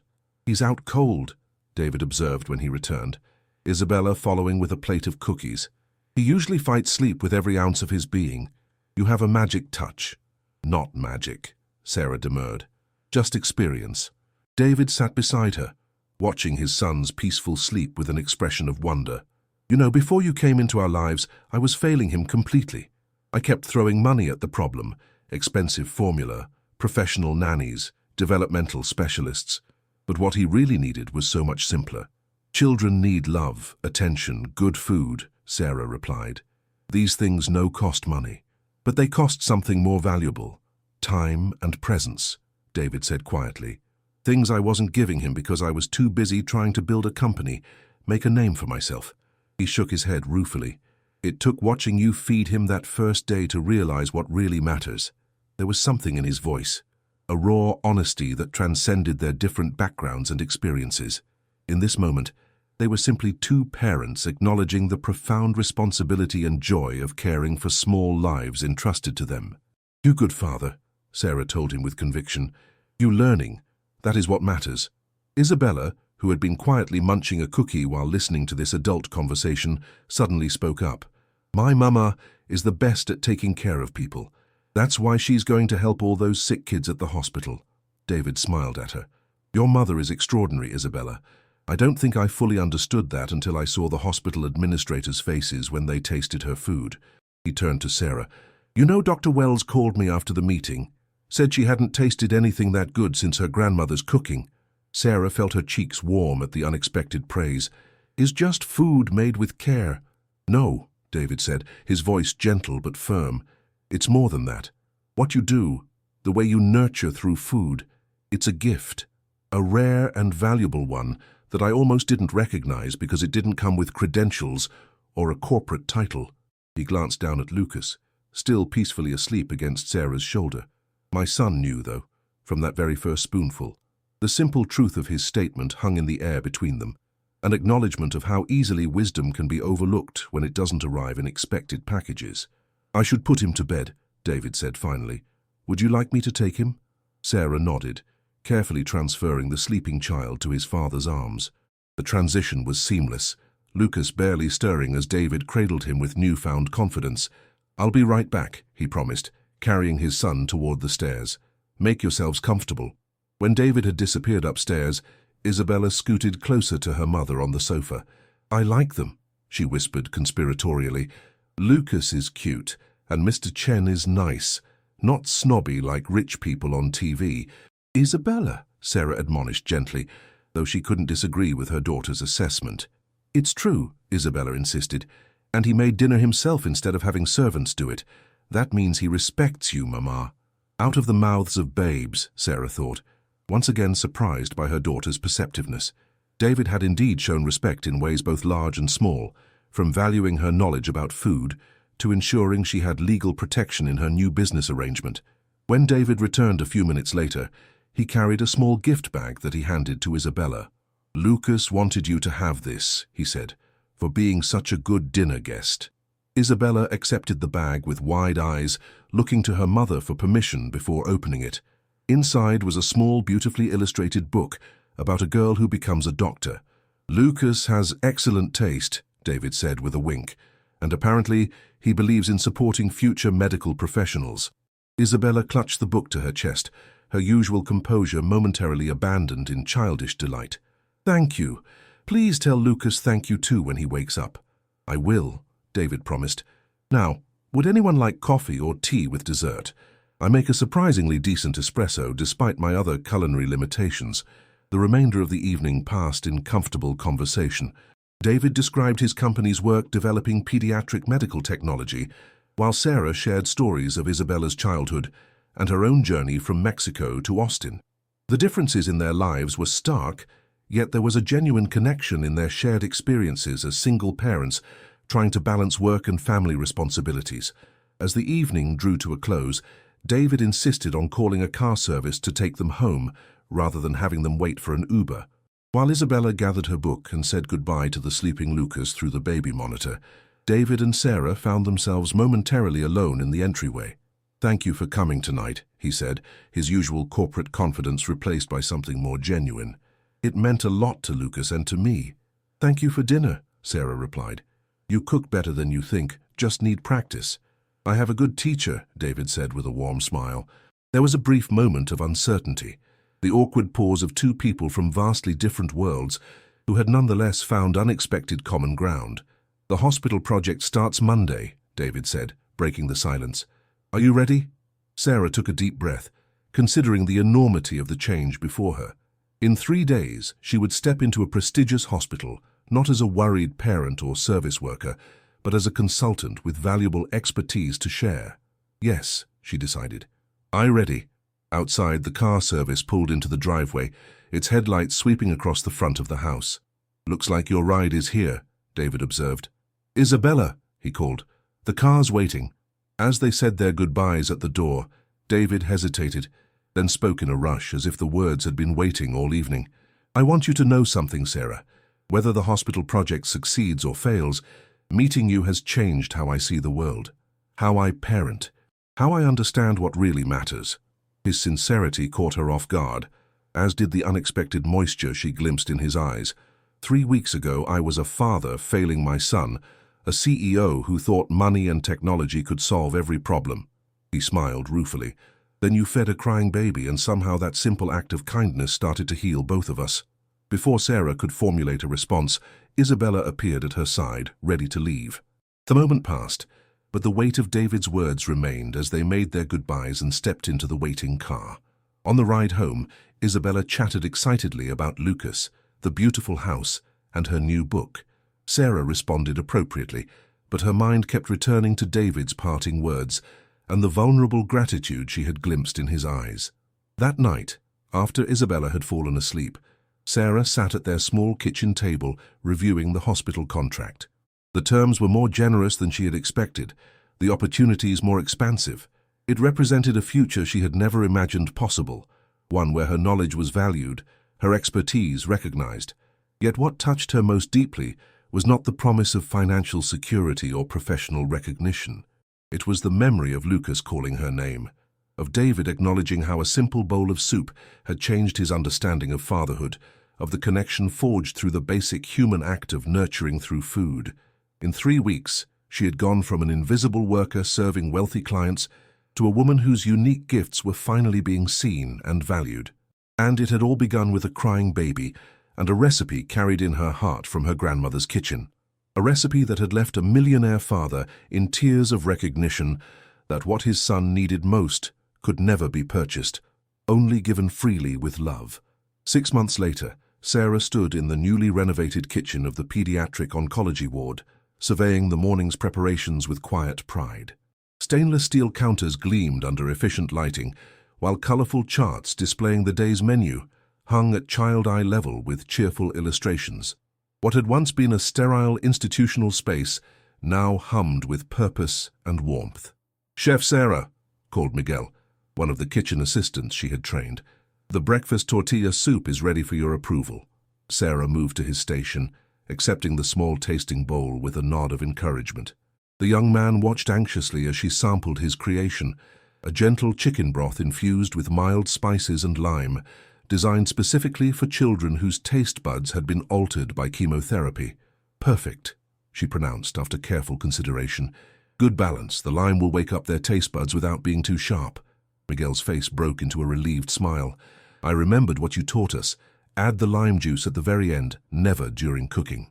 "You becoming expert now," Sarah told him with genuine pride. In the month since the program had begun, she had trained 6 kitchen staff members in what she called comfort healing cuisine, food that nourished both body and spirit during the difficult journey of illness and recovery. The results had exceeded everyone's expectations. Food consumption rates in the oncology ward had increased by 78%. Nutritional outcomes had improved measurably. Most importantly, the children had begun to view mealtimes as moments of pleasure rather than obligation, small islands of normalcy in the clinical routine of their treatment. "Mrs. Martinez," a nurse appeared in the doorway. "Lily in room 4 is asking for you. Says she'll only eat breakfast if you bring it yourself." Sarah smiled, recognizing the familiar negotiation tactic of a 7-year-old patient who had become one of her favorites. "Tell Lily I come in 5 minutes, with special surprise if she promises to eat everything." As the nurse departed, Sarah checked the morning's production schedule one last time, confirming that each child's meal had been adapted to their specific needs and preferences. The colorful tracking board listed each patient by room number, with notes about their treatment stage, dietary restrictions, and personal favorites. This attention to individual needs had been Sarah's most significant innovation, a departure from the one-size-fits-all approach that had previously defined hospital nutrition. While initially resistant to the extra work, the kitchen staff had gradually embraced the system as they witnessed its dramatic impact on patient outcomes. Sarah gathered Lily's breakfast tray, adding a small container of cinnamon-dusted apple slices cut into star shapes, the special surprise she knew would delight the young patient. As she made her way through the hospital corridors, staff members greeted her by name, a far cry from the days when she had felt invisible within these same walls during Isabella's illness. "There's my favorite chef," Dr. Wells called, intercepting Sarah near the nurses' station. The pediatric chief had become one of the program's strongest advocates. Her initial skepticism transformed into enthusiastic support as the benefits became impossible to ignore. "Good morning, Dr. Wells," Sarah replied, balancing Lily's tray carefully.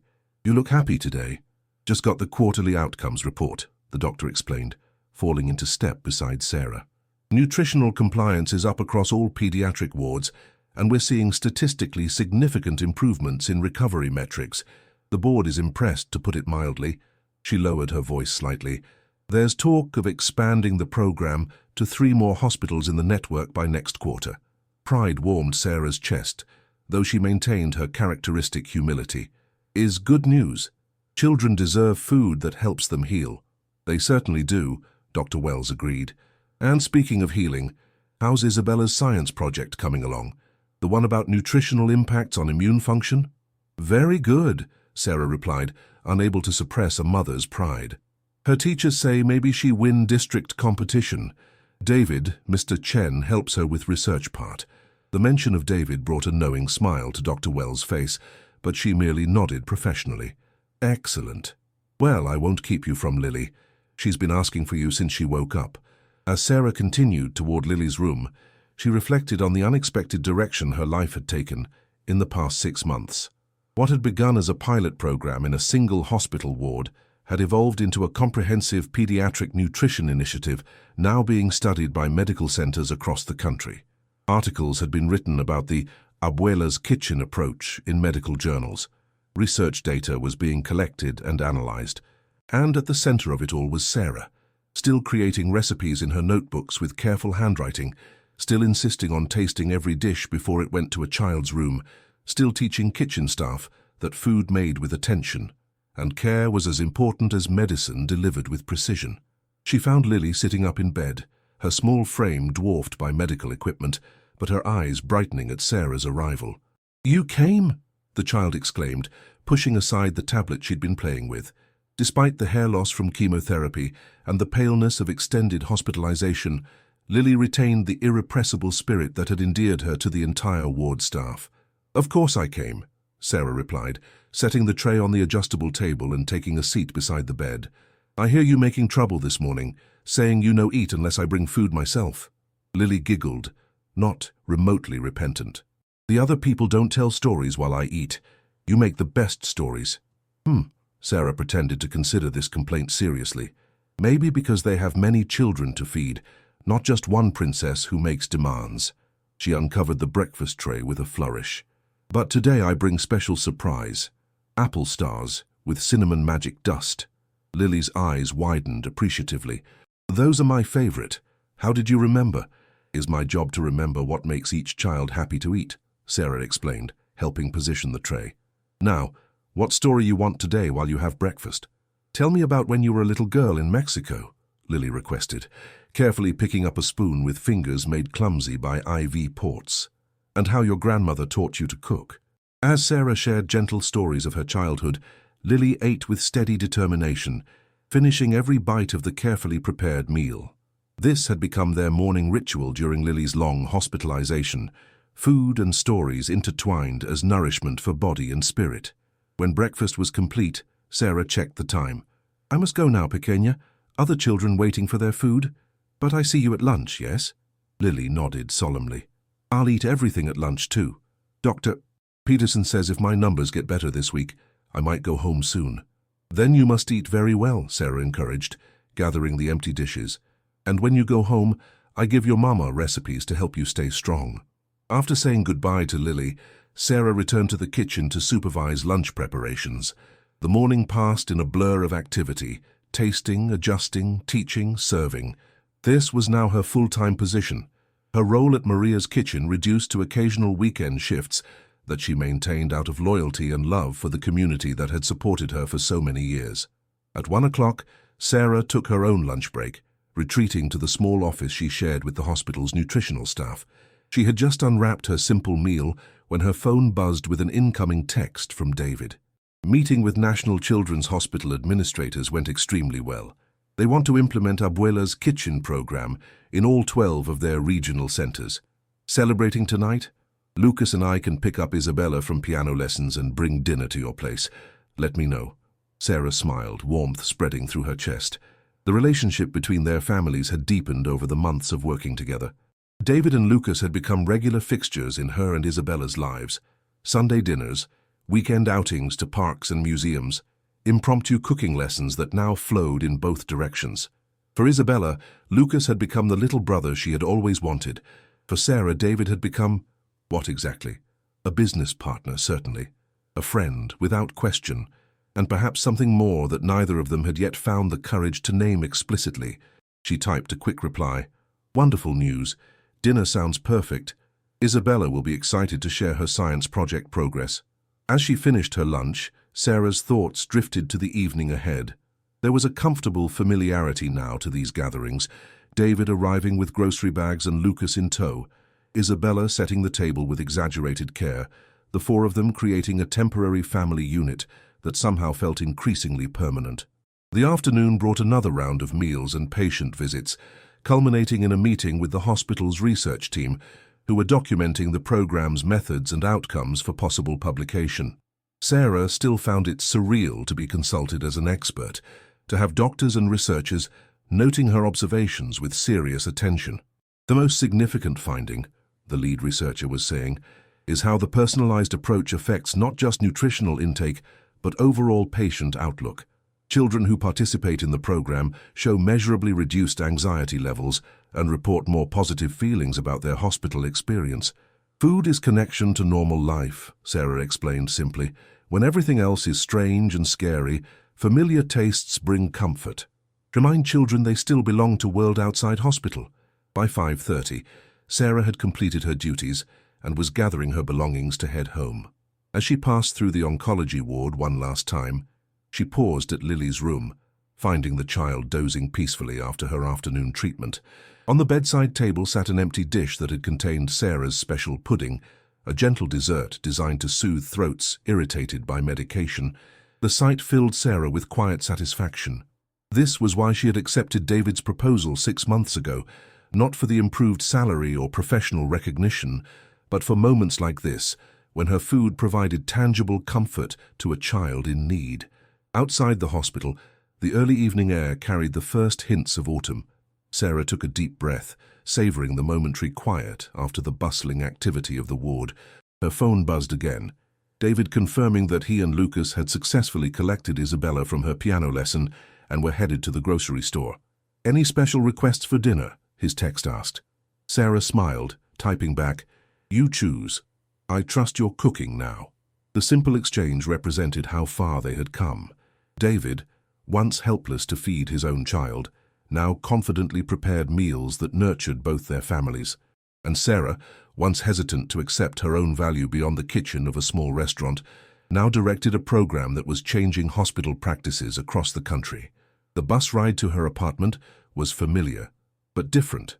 4 months ago, Sarah had moved Isabella to a newer building closer to her school, a 2-bedroom unit with actual separate bedrooms, a small balcony where Sarah grew herbs, and secure entry doors that allowed Isabella to safely play in the courtyard with friends. It wasn't luxury by David's standards, but to Sarah and Isabella, it represented a level of security and comfort they had never experienced. The ability to pay rent without constant anxiety, the freedom to buy school supplies without counting pennies, the luxury of a small savings account growing steadily each month. When Sarah arrived home, she found her apartment already filled with life. David in the kitchen arranging groceries, Lucas playing with blocks on the living room rug, and Isabella excitedly explaining her science project display board that dominated the dining table. "Mama," Isabella called, rushing to greet her. "Look what David helped me with. We made actual charts showing how different nutrients affect white blood cell counts. My teacher says it's college-level work."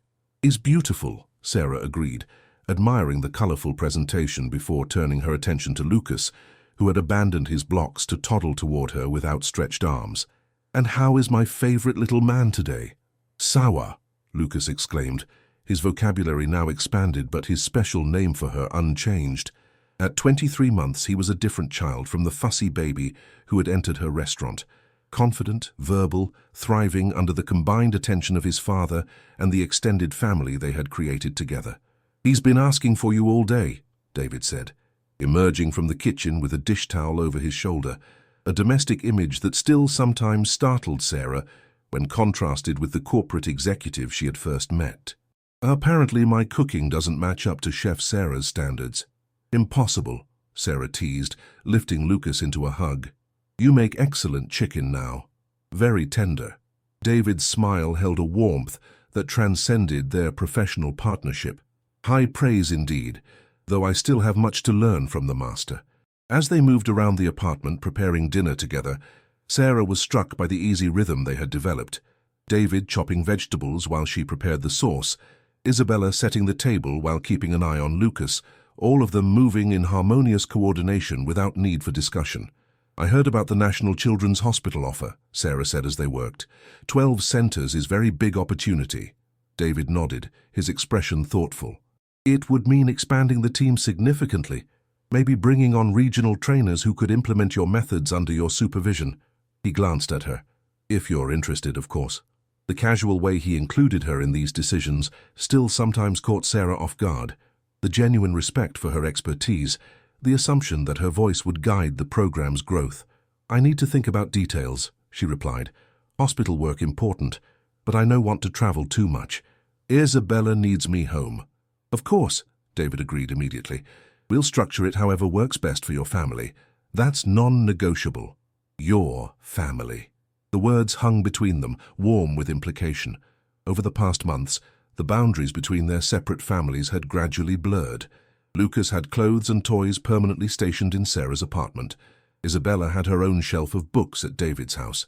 They had become in many ways a unit, supporting each other, celebrating achievements, navigating challenges together. "What if," David began, then hesitated, unusually tentative for a man accustomed to corporate decisiveness. "What if what?" Sarah prompted, stirring the sauce with careful attention. "What if we considered making this arrangement more permanent?" He set down his knife, turning to face her fully. "The 4 of us, I mean." Sarah's hand stilled on the spoon. "What you saying exactly?" David took a deep breath.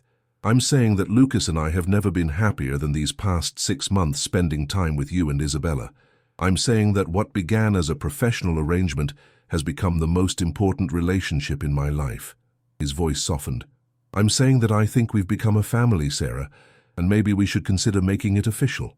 The spoon slipped from Sarah's hand, clattering against the pot. Behind them, Isabella looked up from where she was helping Lucas with a puzzle, her expression alert to the sudden tension in adult voices.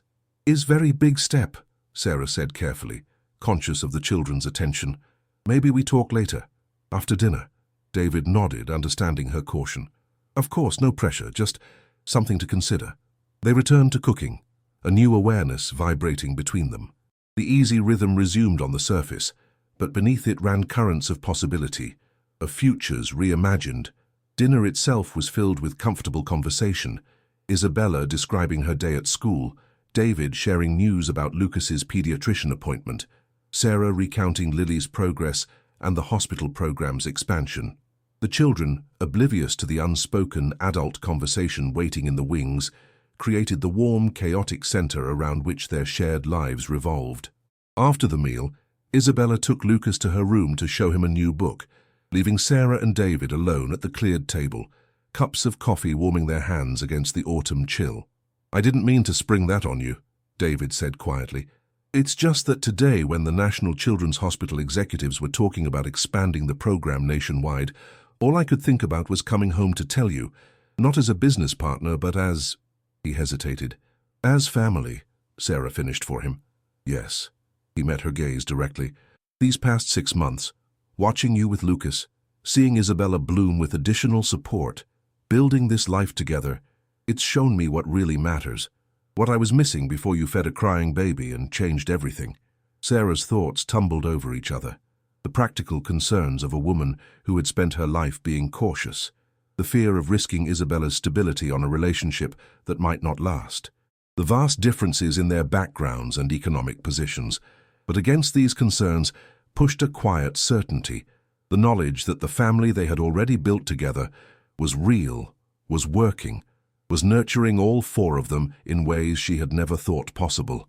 "I'm not looking for this," she said finally. "When you came to restaurant that day, I just wanted to help hungry baby. Never imagined—" She gestured around them, encompassing the life that had unfolded from that simple act. "I know," David said gently. "That's exactly what makes it so precious. You never saw Lucas and me as opportunities or stepping stones. You just saw a child who needed feeding and a father who needed help." His voice softened. "You saw us, Sarah. Really saw us. And now I'm asking if you might consider letting us officially become the family we already are in practice." From Isabella's room came the sound of Lucas's delighted laughter as she read to him with exaggerated character voices, the natural bond between them as strong as any biological connection could be. "Isabella would say yes immediately," Sarah acknowledged, with a small smile. "She already tells people Lucas is her little brother." "And Lucas asks for Bella almost as often as he asks for you," David replied. "They've chosen each other already.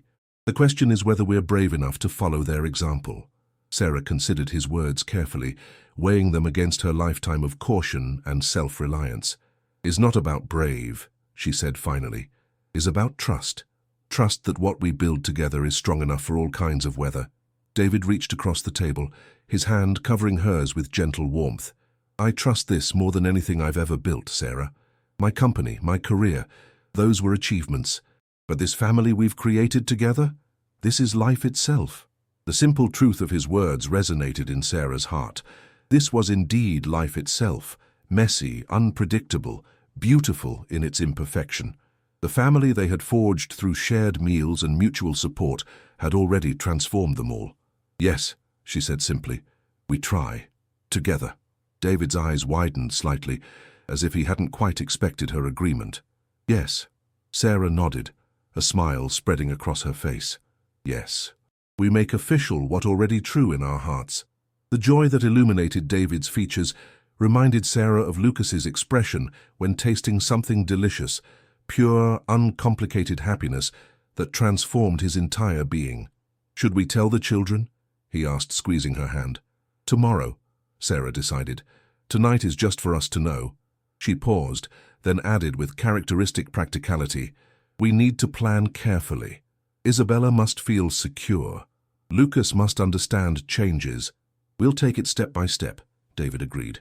"No rush, no pressure, just continuing to build what we've already started." As they sat together in the quiet kitchen, fingers intertwined across the table, Sarah marveled at the journey that had brought them here. From a chance encounter during a rainstorm to a partnership that had expanded to encompass every aspect of their lives. All because she had once fed a crying baby a simple bowl of soup. Later that evening, after David and Lucas had gone home with promises to return for breakfast, Sarah stood at Isabella's bedroom door, watching her daughter sleep peacefully. The security of their new life was evident in every detail: the proper bed that had replaced the pull-out couch, the small desk where Isabella worked on her science projects, the bookshelf filled with volumes that nourished her curious mind. But the true security, Sarah now recognized, lay not in material improvements, but in the family they had built, the bonds of care and commitment that now connected them to David and Lucas. The hospital program had given them financial stability and professional recognition, yes, but the greater gift had been the chance to extend the circle of nurturing beyond their small duo, to create a family united not by blood, but by choice and love. As Sarah prepared for bed, she thought of all the children at the hospital whose lives were being touched by the program that had grown from that first bowl of soup. Of Lily, who might soon go home with renewed strength and recipes for her mother to continue the healing. Of the kitchen staff now trained to see food as medicine for the spirit as well as the body. Of the hospitals across the country that would soon implement the methods she had developed from generations of wisdom passed from mother to daughter. What had begun as one mother feeding a hungry child had expanded into a mission touching hundreds of lives, proof that the simplest acts of nurturing, performed with attention and love, could create ripples of healing far beyond their origin. In the quiet of her bedroom, Sarah whispered a silent thank you to her grandmother Eleanor, whose recipes and wisdom lived on through her hands, to her mother, who had taught her that true wealth lay in the ability to care for others, and to Isabella, whose presence in her life had shaped every choice, every sacrifice, every moment of growth. The path forward would hold challenges, of course, blending their families, navigating their different backgrounds, balancing the expanding hospital program with their home life. None of it would be simple. But Sarah had never been afraid of hard work when the outcome mattered. And this family they were creating together, mattered more than anything. In the kitchen, the remains of their shared meal had been cleaned away, the counters wiped, everything restored to order. But the nourishment of that meal, like all the meals they had shared, remained, strengthening the bonds between them, laying the foundation for the family they were becoming. Food was memory. Food was connection. Food was love. This truth, which Sarah had always known in her bones, had transformed not only her own life but the lives of everyone her cooking touched, from a billionaire father learning to care for his son, to sick children finding comfort in hospital beds, to kitchen workers discovering the healing power of food prepared with attention and care. As Sarah drifted toward sleep, she carried this knowledge with her like a blessing, a reminder that sometimes the most profound transformations begin with the simplest acts of nurturing, that in a world that often values credentials over wisdom, sometimes the most powerful expertise comes from generations of mothers, teaching daughters to feed those they love with both skill and heart. That even in our most technologically advanced medical institutions, there remains an irreplaceable human element, the healing power of being seen, being valued, being nourished in body and spirit, and perhaps most importantly, that the humble act of feeding a crying child, performed countless times each day by parents around the world, contains within it the power to change lives, to build connections, to transform strangers into family. In kitchens and hospital wards, in mansions and modest apartments, this truth remains constant. When we nourish others with attention and love, we create the possibility for healing that extends far beyond the physical. We create homes in the truest sense, places where all can be fed, all can be seen, all can belong. This was Sarah's gift to the world. And the world, in its mysterious generosity, had returned that gift tenfold, creating a family and future she could never have imagined on that rainy Tuesday when a desperate father and his hungry child first walked through her restaurant door.